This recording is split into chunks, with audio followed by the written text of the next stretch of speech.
Welcome to the happy hour, everybody, right here at Sirius XM Fly. I'm Heather B. All my friends, all the happy hour crew and the Fly family call me HB. So tonight, y'all are going to be calling me HB as well. I did not write out a long introduction because I believe when you speak from the heart, people feel what you have to say. So when I think about the guest that's going to join us tonight right here in the happy hour, Sirius XM Fly, I think about excellence. I think about the first time I heard this man sing, how my heart and soul was just filled. I was like, who is this? What is this voice? Where did he come from? What did he do before he was doing this? Because somewhere in his voice, I heard church. But it was going over like these R&B beats. I saw he was signed to Bad Boy. And one of those times I saw his video pop up, and he kind of had his shirt open. I was like, yes, daddy. So welcome him to the show, the one and only Carl Thomas. You got a yes, daddy. Yes, you did, Carl Thomas. Yes, you did.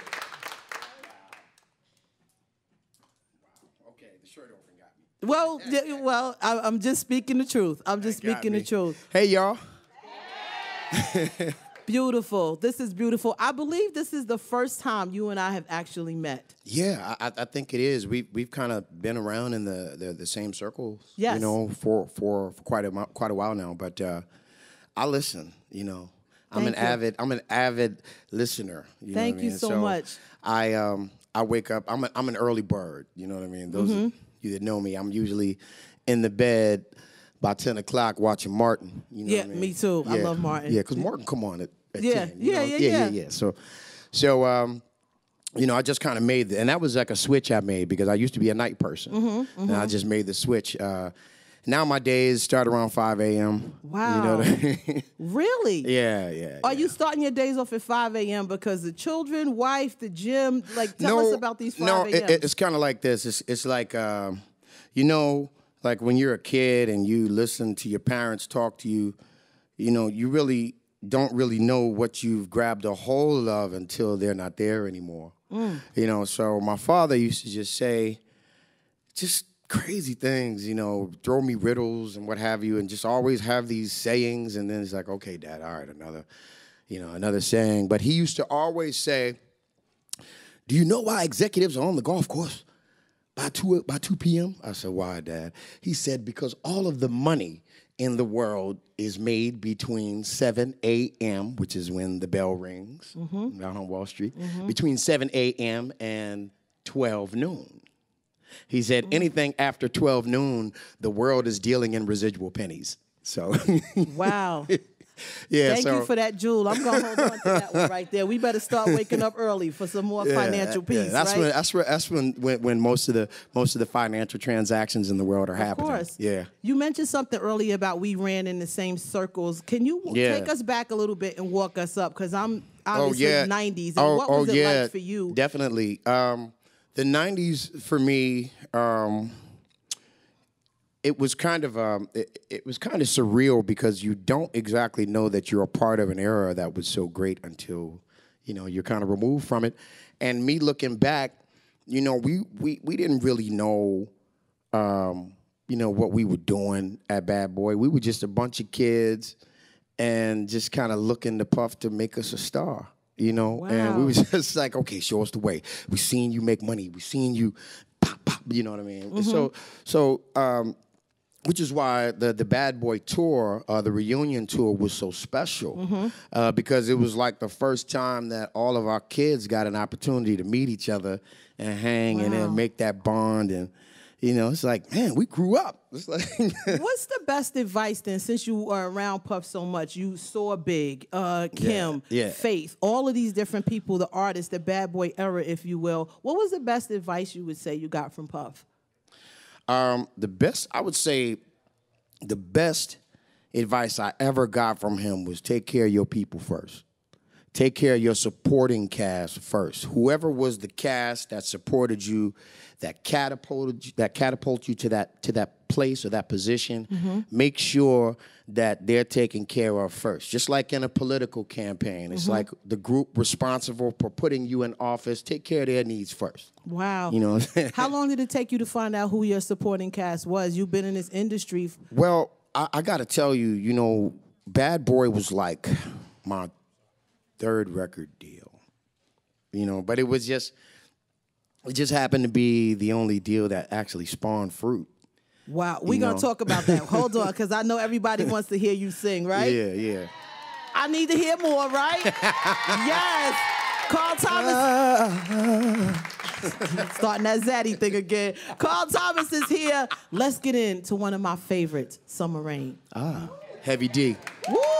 Rest in peace, Rest Heavy in D. peace. Love him. Yeah.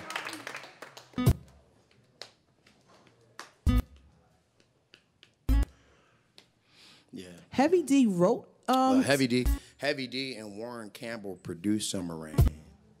Wow. And it was actually written by DJ Rogers Jr. That same guy that wrote Shame for Tyrese, and the same guy that wrote Only You for 112. And, you know what I mean? These records, yeah. I think we're starting to really understand how much work Heavy D did behind the scenes that we didn't celebrate before. I had no idea Heavy was a part of this production on Summer Rain. I had no idea. So let's get into it. Summer Rain right now. Carl Thomas is here.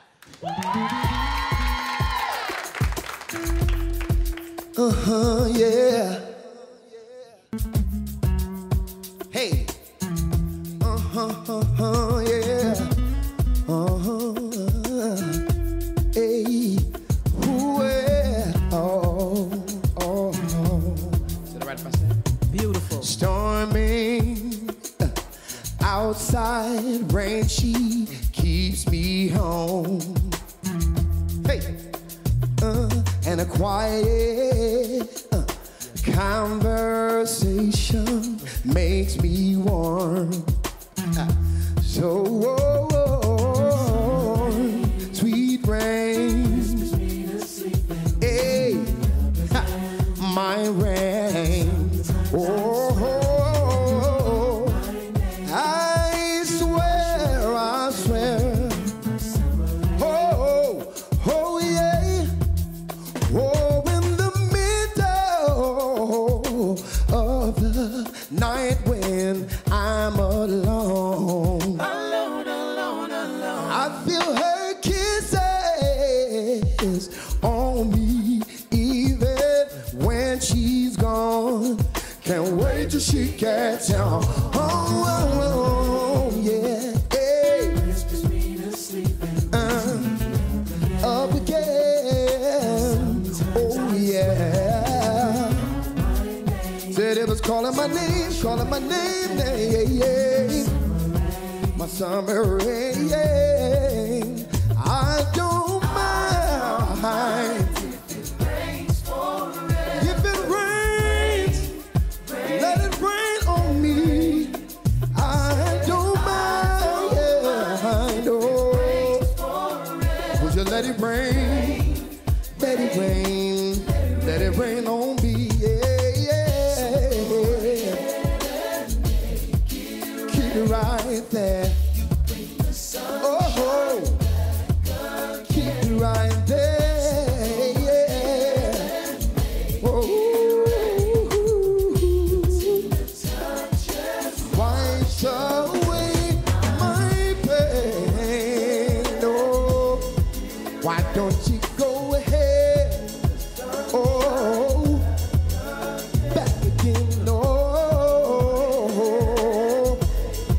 keep it right there, yeah. That it wipes away my pain. Whispers me to sleep and wakes me Up again, yeah. Sometimes I swear call my name No. to wash away the pain of summer rain. Oh, would you be my summer rain? Oh.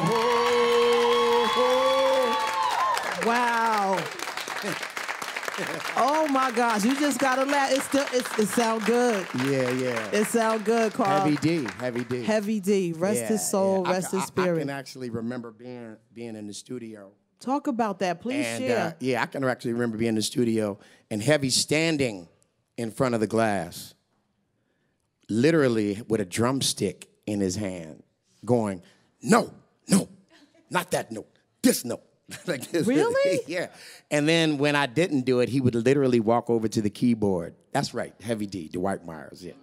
He would walk over to the keyboard and go, boo, boo, boo, boo, boo, boo, boo, boo, boo. Like, oh, okay, like that. Like, What led you into the studio with him? When you found out, how did you guys connect? I know he has Uptown history with Puff, but how did y'all connect? I think that actually he was working with a number of bad boy artists at the time, and I think him and Puff had, I think they had went over about maybe 30 records that Heavy did that Puff really loved. Wow. So he asked, could he, bring those records over, to Bad Boy. Summer Rain was just one of those records. The weekends they spent out in the Hamptons. Mm-hmm. The white party. Playing records for each other. Oh, what you got? Oh, I got this. What you got? You know what I mean? And my records, I was always giving them records during the week, hoping my record would be one of the records that makes it out in the Hamptons when him and Russell and Andre and, all those guys were out there literally just playing music, comparing what they had. Mm-hmm. You know what I mean? So I knew that if I could get my music in that conversation, that I had a way better chance of, getting out of the gate. You know what I mean, as far as Bad Boy, because there's a lot of artists that were signed to Bad Boy that never really saw the light of day. Well, you mentioned when you were signed to Bad Boy, back in 97? When did you sign, 97? I actually signed in 96, the end of 96. So 96 going into 97. Mm-hmm, that was your third deal. Yeah. What had happened prior to that? Wow. Okay, so some of y'all know this, some of y'all don't, but I was actually singing with a group called The Formula. Really? Yeah, two brothers from Lakewood, New Jersey, you know what I mean, that were really brothers of mine, the Hallman brothers. Mm-hmm. And we were going to come out on Epic, and, my goddad was running Epic at the time, Hank Caldwell, what I mean? Yeah, he was kind of running it. And, we really were just kind of green and really didn't understand that we needed more than talent, that there was talent and politics involved. So I got a humbling lesson, y'all, and that lesson was in the form of a pink slip. And it was like, thank you. We are no longer in need of your services here. Wow. Yeah. So we got dropped, and I think at that point I was really thrust into the solo position because, after we got dropped, I think maybe I boo-hooed for like one day, and then I went back to the guys like, okay, so we got to go back in the studio, and we got to yada, yada, yada, and they just had enough. They had enough. And, I kind of was forced, at that intersection. So it's either you continue or, like my mom always said, armor dollars higher. Yeah, absolutely. It's been my experience too, though, Carl. Like, even in this industry, when you reach a lot of success, you've sold millions and millions of records. You've seen the world. You've been everywhere. You had these experiences in the studio. Absolutely. Most artists take a break as well. Your break. You learned how to land helicopters, and you. You saw that, huh? You saw that, huh? I was like, what led you to that? What is he doing in a helicopter? What happened? Like, why did you stay away for so long? Well, I'll tell you what. It was kind of circumstance for me. 2004, I'd say on the heels of my second album, my brother, my one and only brother, was shot and murdered. And. Wow. It was really unfortunate, but, my brother, it was different. People handle grief differently. People process grief differently. And for me, my process of grief just made me reprioritize. And in that process, I had to make a decision as to what it was that made me an artist. Is it this system that makes me an artist? Is it a record company that makes me an artist? Is it Puff that makes me an artist? Mm-hmm. And I just decided that no, none of those things made me an artist. The only thing that made me an artist was my expression, and my choice, and my choice in how to express myself. And, I just began to explore what I never really knew, which is what else I was besides a singer. You know what I mean? And in that process, you know, I became a great dad, and I became a better brother, and I became a better son, and I became a better friend, you know. And God is just wonderful in showing you things that you think you may think that you're in the middle of some type of subtraction, but you're really not. It's just transition, you know. So I got involved with, you know, different charitable organizations and what have you. And one thing that I realized is that at that particular time that I was really kind of tired of the pressure that the industry, you know, put on artists at that time. You know, the pressure to stay afloat with this, or the pressure to stay afloat with that, and this and that. And I was never the type of dude that was like terrible with money, you know what I mean, or anything like that. I mean, I'm probably one of the most boring people, you know what I mean? Like, I don't do very much outside of normal things. I read a lot of books. I talk mucho smack, you know what I mean? I mean, and I just really got really deep into my family. And then around 2010, I just really kind of shook that part of me off, and I started performing again.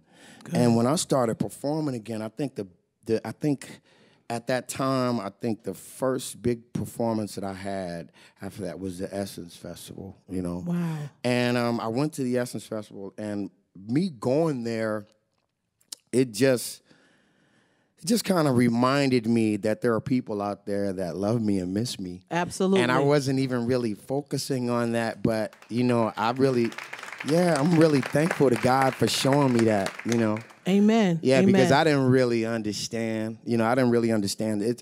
I'm the type of person to where if I'm in the grocery store, it happens all the time. I'm in the grocery store and I'm pushing my cart down the aisle, and then someone comes down,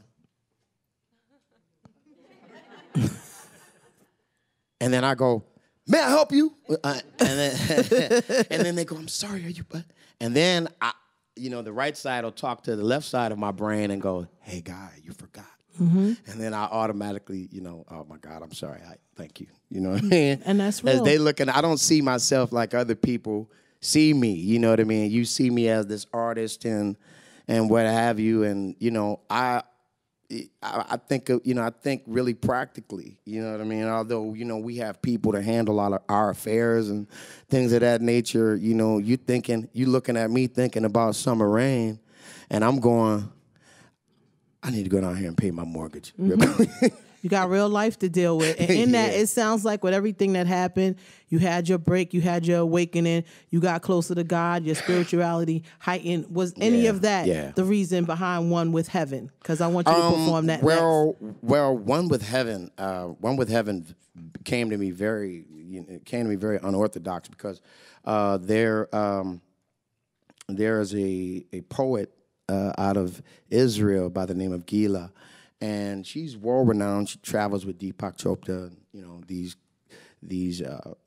type of individuals giving lectures, and she's wrote numerous children's books and things like that. Just kind of really dedicated her life to giving to people, you know, outside of the fact that she's dumbfoundedly rich. That also helps too, you know. She wanted to reach out to American artists, and she wanted to do a project of her poetry with American artists. So the lyrics to One with Heaven was actually written by her. My good friend and brother Jack Knight from Brooklyn, who's also one of the greatest songwriters I've ever heard. You know, he actually was introduced to her through Mahaj, and she heard what I'd done in the past, and she really resonated with my music. And you know, these are her words, and I actually produced the music, the track, but I was only able to do that after hearing what she was about. Well, we want to hear you sing it right now, so let's get into it. One with Heaven, Carl Thomas, Sirius XM, Fly.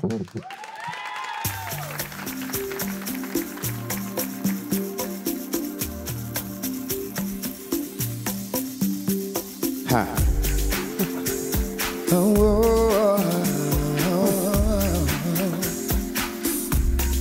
Me and my thoughts riding high on a plane over white clouds. I can hear angels sing. Let's use the stars to find paradise. Connect to war when there's no sacrifice.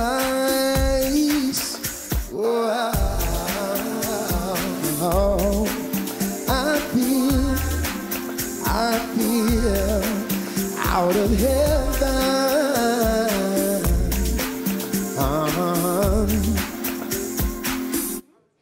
No time or space feels like forever every day when I call your name.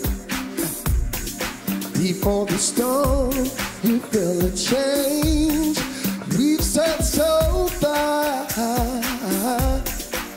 just to find paradise. If you stay where you are, you will find the light inside. Whoa, I feel out of heaven.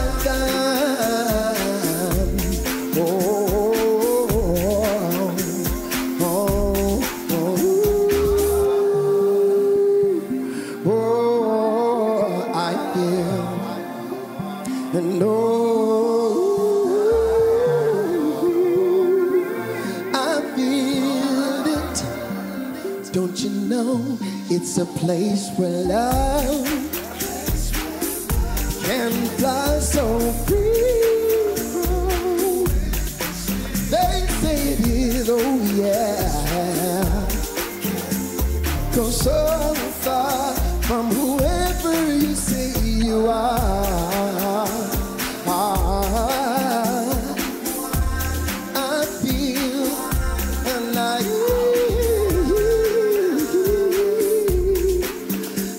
feel it,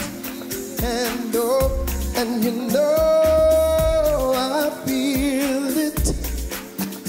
I'm one, I'm one, I'm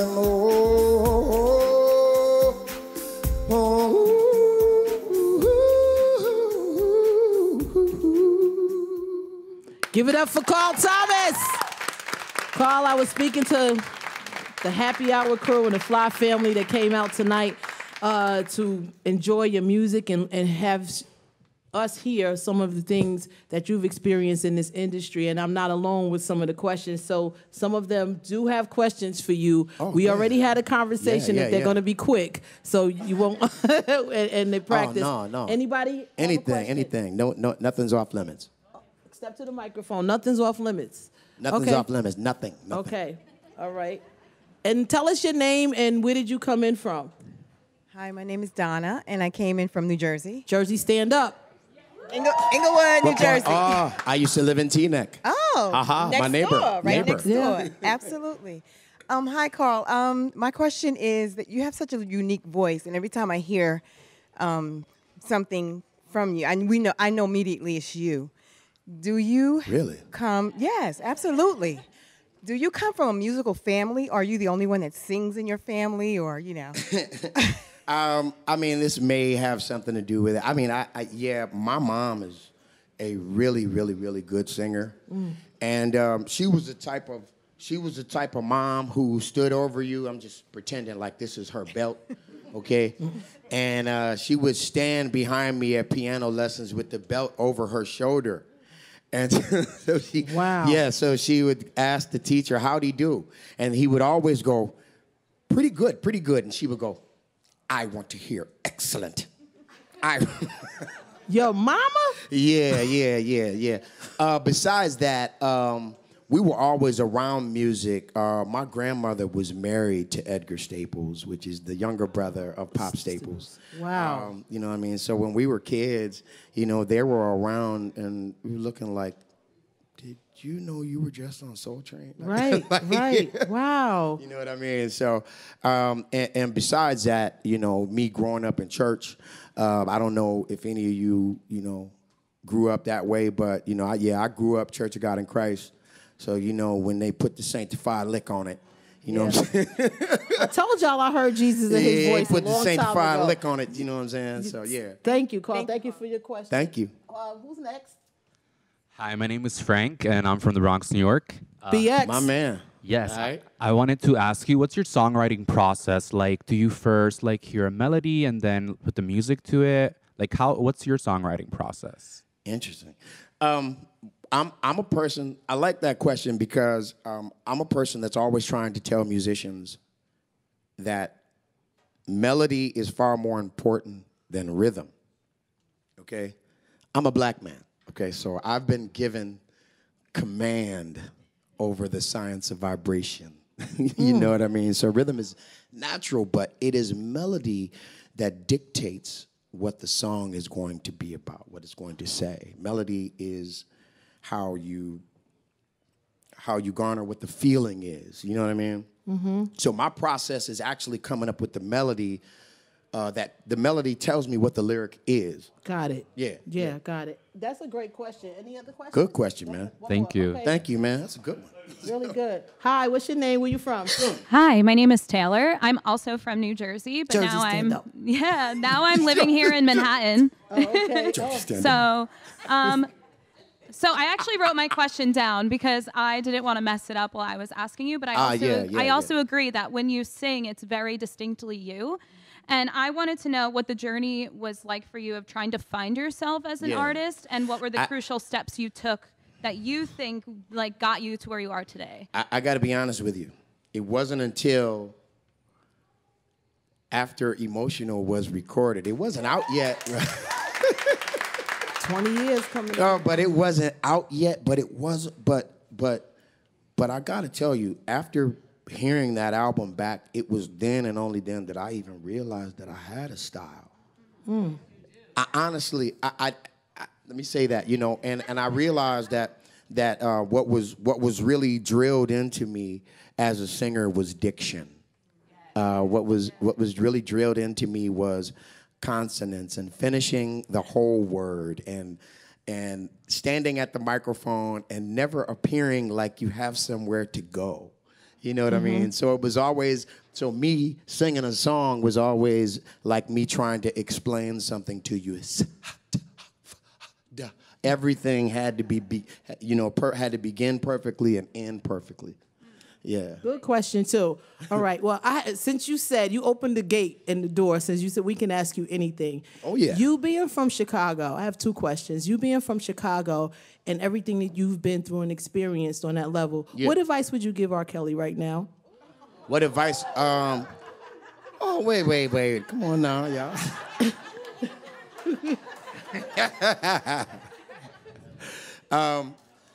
What I would definitely... I would definitely tell him, definitely stay prayed up, because we don't always live a life of good decisions and good decision making, and it really surprises me that when I saw this whole thing happen, to Rob, and I was looking at some of the other cats in the music business, pull out their whips and you know what I mean, and start bashing them and start whipping them and start, oh, that's a shaming, and oh, that's a shaming, and oh, that's a shaming, and that is a shame. But I can't really, the only thing I can judge is the mistake. I can't judge the man. You understand what I'm saying? I don't have what it takes to judge the man. I have no heaven, no hell, no purgatory, no Abraham's bosom, no nothing to put him in. You know what I mean? I don't possess that. But the action, I can definitely judge, okay, because I'm a father. You know what I mean? And I definitely know that I would welcome jail with a smile. You know what I mean? Touch one of mine. Yeah. No, I get it. I definitely get it. I definitely get it. And the second question, because but still, I'll get, okay, all right. And this is what I do. He said we could ask him anything. No. You more than welcome. Okay, thank you. Welcome. The second question, because you mentioned melody, and so I wish, obviously, one of my favorite songs ever. I can't help but to think when Jay-Z sort of say, and I wish I never met her, and like, and the song that he did with Pharrell. How did you feel when you heard that? Because I mean, actually, no, it's fun. I loved it. We all loved it. Jay called me first. Did he really? Yeah. He called me first. Man, look at Carl coming with all the secrets into that, right? No, he wasn't no disrespect or nothing like that. Right. Jay-Z and I were neighbors at one point. You know, I lived at 67 Bond Street between State and Skimmerhorn, and he lived at 560 State Street down the block. So it was like I was one of those kids standing on the corner that watched him ride by in the Bubble X every day. You know what I mean? Like, hey, Jay. Right. No, we all loved it because it was like it was fun and it was honest but when you mentioned melody, I couldn't help but think about that. Jay, he was. I tell you, I have to say, you know, besides Puff and Andre Harrell, Jay-Z was definitely one of my top 5 supporters. You know, of that album. I remember him. I remember the night that I met. I forgot who it was. I think it was Aaliyah that I met that night. And I always wanted to meet Aaliyah, you know. And I remember Jay coming up to me in the club going, yo, man, be proud that, you know, you have an album like that for your career to be founded on. He was like, yo, man, it's one of the greatest albums ever. And I just, you know, and every time I saw him, he would say something like that, you know what I mean? Something, you know, alluding to the album being great or being, you know, this and that. And he, you know, for somebody like me, that was really special because, you know, I've seen Jay come from videos that nobody even know he shot. You know what I'm saying? Yes, I do. Yeah, I know you know. You know what I mean? That nobody even knows that he was a part of. And for him, you know, to say something like that to me, and then I saw him again at Jay Brown's wedding, and he was like, hey, yo, listen, man. That album, that album. You know, so it was always a blessing because in dark moments, you know, it's things like that come back to your head. Yeah. You know what I mean? Yeah. Listen, I'm telling you, I've had the greatest people tell me of the strangest things that had to remind them that God made them great. You know what I'm saying? And that's just, you know. Thank you for sharing that. Man, well, let's get into that joint. I wish right here. Happy hour. Sirius XM Fly. Let's go.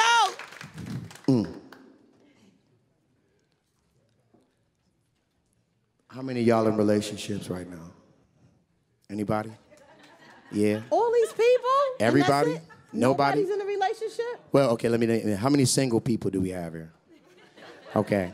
How many single people do we have that are single by choice? Okay. Single is not a disease. Kind of complicated.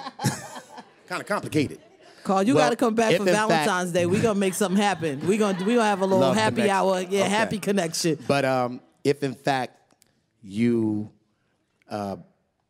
made it to any point of success in your relationships, then you know that it's a process of trial and error. It's a process of give, take, right? And sometimes it seems like he can do the things that matter, but also the things that can't be done. Say like he'll pay the bills, but forget to compliment your eyebrows when you got them done just for him. You know what I'm saying? Just small Valentine's Day. Small things. I got you. Yeah, the small things matter. So this record is dedicated to any and everybody who's ever been in love with somebody trifling before. Let's go. All right? I wish. Yeah. Sirius XM Fly.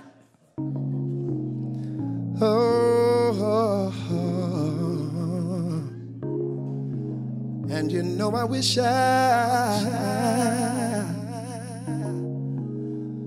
wish I never.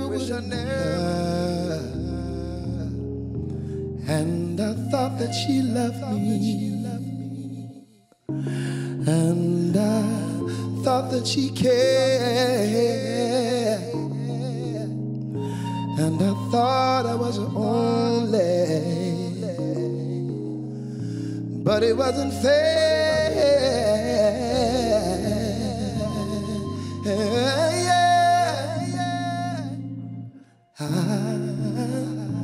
I wish I'd never met you. Though you know that I still love you. Said I wish that I never.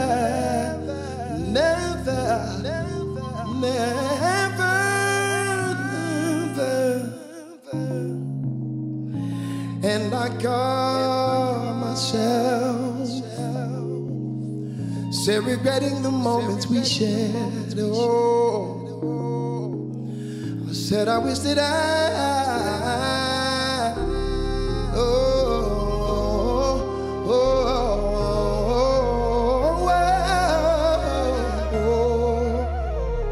You can stand up if you want to. Put your hands together. Put your hands together. Put your hands together, y'all. Oh, yeah. Put your hands together. Together. Yeah. But it was love at first sight. I know from the way she looked at me. Her eyes said it all. Long days and nights we've spent until she dropped the bomb on me. When she said that she was unhappily married with children. And I wish I never at all, even though I love her so. She got what? Hey. Oh, but she still, oh yeah. It hurt so bad for sure, because she wants to be with me. Yes, she does. Yes, she does, yeah. But she cannot be with me. Listen, she chose to stay at home so they could be a family. Hey, for the children. But what about me? And I wish I never at all, even though I love her so. Come on, fly. Oh, but she still belongs to someone else. Listen, maybe in another life things could be the way we both desired. It's a catch-22. Either way it went, I wanted to lose. And I wish I never met her. Oh, I love her so, but she's got love for me. But she's to someone else. At all.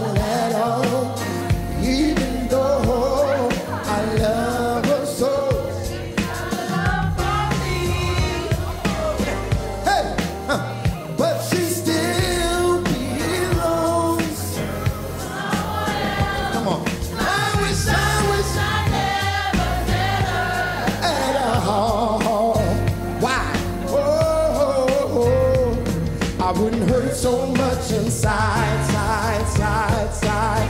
Oh yeah, but she still. Oh. Hey.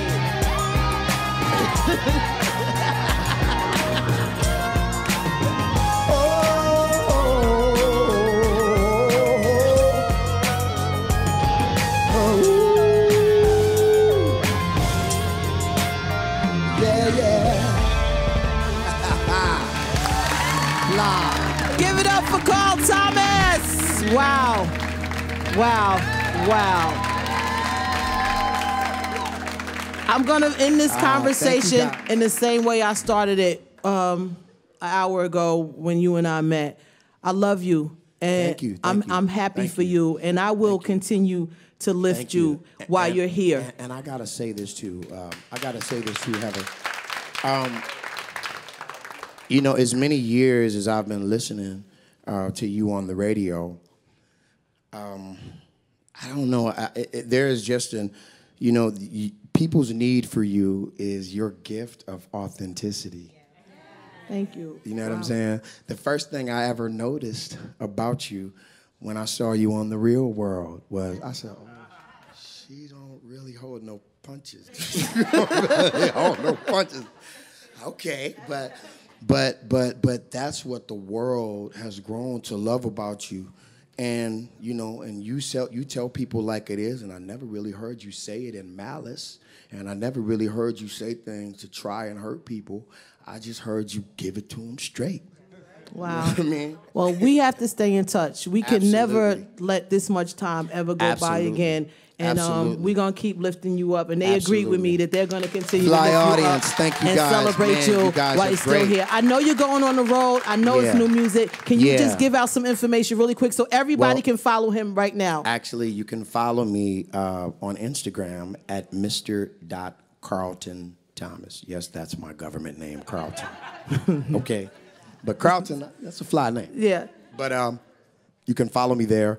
I am actually putting out new music that is what you know and love from me. But I'm actually also working on something that is really unorthodox. And anybody that knows me, they know if you're watching me on social media, you know that I'm a big dog person. I have two big, gigantic, standard poodles. You know what I mean? Yeah. Jeff and Eden. You know what I'm saying? But I am doing a 5-song EP of songs that are all about the relationship between people and their dogs. So, you know what I'm saying? Are you serious? Yeah. All right, well, we're going to know. Give out your social media once again, because everybody's going to follow you right now. You can follow me on Instagram at Mr. Thomas, or you can follow me on Facebook just by Carl Thomas, and then you will see actually the personal page and the fan page right next to each other. Thank you, guys. We love you. Thank you so much. I love you guys back. Thank you for letting me get through this performance. Yep, he made no excuses. He was under the weather, and he came here tonight and performed as committed and answered questions and did everything. Yeah, and didn't start off by saying that. I had to say it. No. So just know he's been on. So thank you for doing this. Thank you, guys. I really appreciate you guys. Thank you. God bless everybody. Heather, I love you, man. Love you too.